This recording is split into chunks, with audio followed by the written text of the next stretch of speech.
We're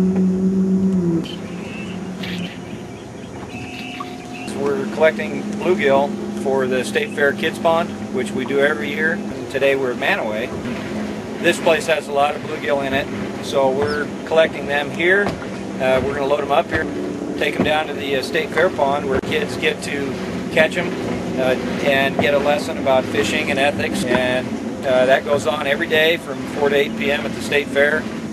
Our goal of numbers of fish here is about 2,000. So why the rod and reel instead of the electroshocking or gill netting?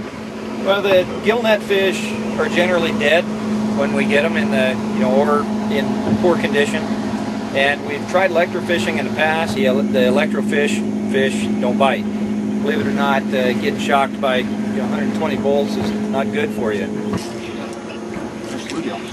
And he didn't swallow it quite. How many kids do you think will catch that same fish?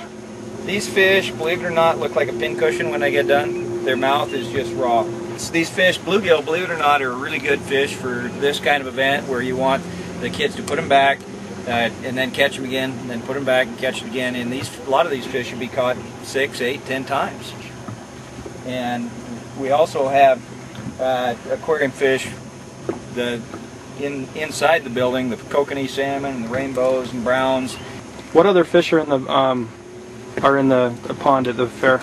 We've tried perch in there, and yellow perch don't really do well in a shallow, warm pond, but we have some largemouth bass and some bluegill, and then some channel catfish. These kids that go to the State Fair aren't your typical, small town kids. A lot of them, they're inner city kids. A lot of them come from the schools around Salt Lake City, from Brigham City down to Payson. Not your country kids. And this may be the only time that they have ever gotten to fish and have ever really been able to have a class on ethics and the water cycle and water quality.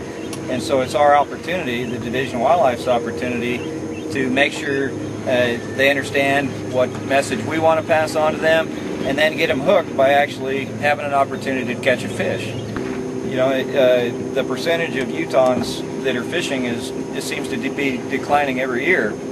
And so we need to do a better job, the Division of Wildlife does, in making sure that these kids have an opportunity to get our message passed on to them and hopefully become anglers in the future. If no one cares about it, then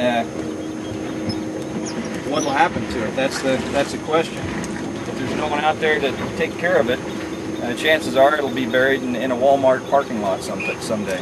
These kids are our chance to make a better tomorrow.